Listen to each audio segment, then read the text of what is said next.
Now, good parenting is one of the ways to raise a healthy, balanced society. Earlier this week, we spoke to a brain neurofeedback therapist. Today, we speak to a clinical psychologist about parenting that will not breed negative behavior.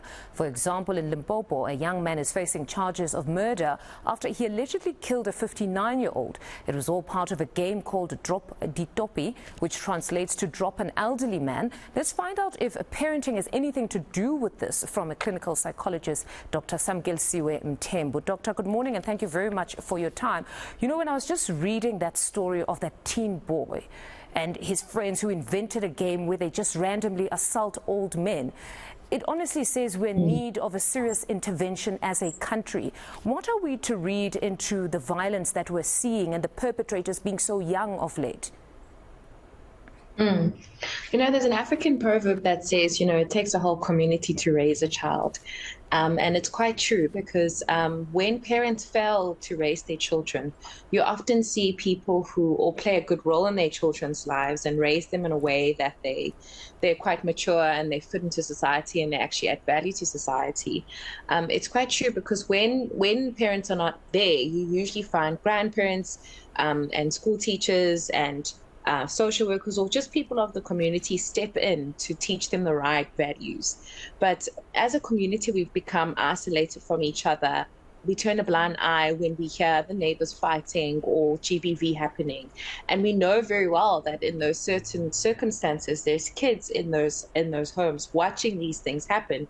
And then they learn violence at a very early age, and they learn they learn to join gangs or a group where they have a sense of belonging. But how they gain purpose is through things that are completely deviant in society. We often hear, particularly with the MEC for Education, because of late you would find the MEC for Education rushing to a school for counselling session, rushing to a family to extend his condolences, not the ordinary things we expect of an MEC for Education. And often we hear that this level of violence that we're seeing in school is a reflection of society. But the parents themselves, when they hear of the things that their children have done, they're also in utter disbelief. And really, there's often never an opportunity to think that to a certain extent, maybe there's a role we could have played. Is it really fair to say that the parents could have had a role in what a child becomes if they display violence in school? In some cases, the child can be heavily influenced by their peers, and perhaps because they take substances, maybe they'll then steal or join a gang because it's cool and to keep up the habit. But in most cases, you find that when children behave in such extreme manners to the point of murdering an elderly geriatric man just to be part of a game, that's when you know that that person has had a lot of abuse or is distant from their parents. Perhaps there's some secrets they're keeping from their parents. Maybe they've been raped, bullied, certain things that have happened to them that have caused them to be that way. But it's very rare that the parenting style can't be faulted in some way when it comes to a child acting up. And in those cases where the parents have been present, they have been they're supporting the child has very low confidence and they've gotten into a really bad gang where they gain a sense of belonging, or they're trying to support a drug habit.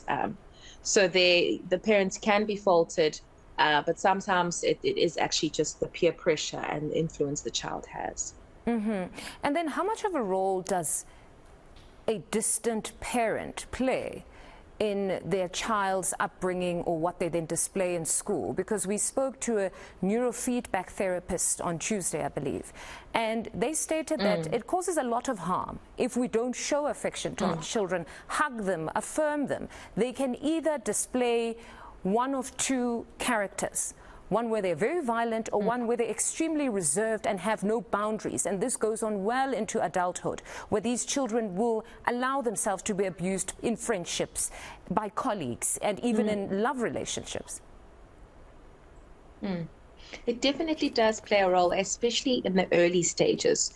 So from when the baby's growing in the mother's womb, how angry the mother is, how the state of mind the mother is, if they're in an abusive relationship with their partner, all of those emotions do get sensed by the unborn fetus.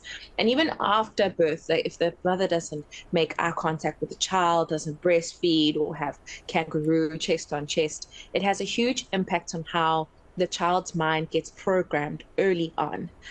So I would say between the ages of 1 and 9, the parents play a very pivotal role.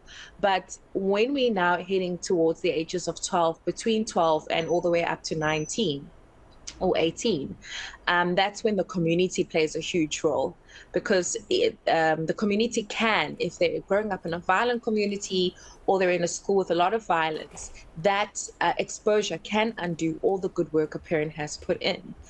So it is definitely the microsystem, but also the macro system has a huge influence on how a child turns out.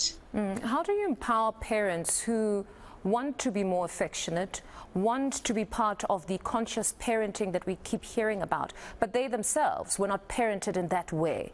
How do you empower such parents who want to be better than what maybe their parents were? I think it's important for them to actually work through their childhood traumas, because you won't be able to nurse your own child that you've given birth to if you haven't been able to heal and nurse your inner child that has received abuse or grown up in maybe not the best community or the best home environment. So you can only give what you've gotten, and it's important to do a lot of self-work, which is very difficult, to get to the point where you can actually give love and support and be the parent that you never had. So it's that whole phrase of many saying we now need to reparent ourselves. Our parents, of course, loved us, but they possibly would have done a few things wrong, especially with firstborns. So you're saying it is important to become the parents we never had through reparenting. Definitely. Thank you very much, Samukelisiwe, for your time this morning. That was Dr. Samukelisiwe Mthembu, a clinical psychologist.